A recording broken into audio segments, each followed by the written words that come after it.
Let's dive into the events of Good Friday, the most difficult day of Passion Week. In this explainer, we're going to trace the final, painful hours leading to Christ's death. We'll follow the timeline of this momentous day, anchored by these four key moments. The day began with a real tragedy, as the disciple Judas Iscariot was just overcome with remorse.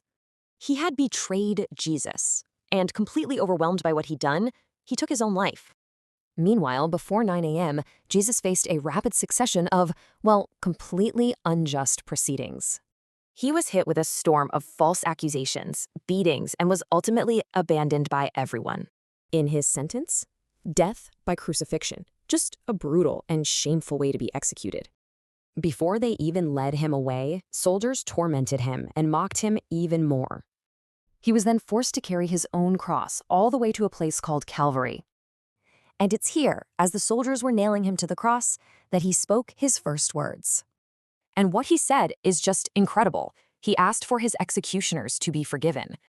This was actually just the first of 7 statements he made from the cross. Then, around 3 p.m, his suffering finally came to an end. His last words were a total surrender of his spirit to his Father. So as evening started to set in, 2 followers acted fast to take care of his body. Nicodemus and Joseph of Arimathea got permission and took his body down from the cross.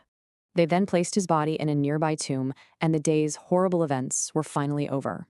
And what's crucial is that this whole story is chronicled across all 4 Gospels. Which leaves us with the big question, what's the real meaning of these final hours?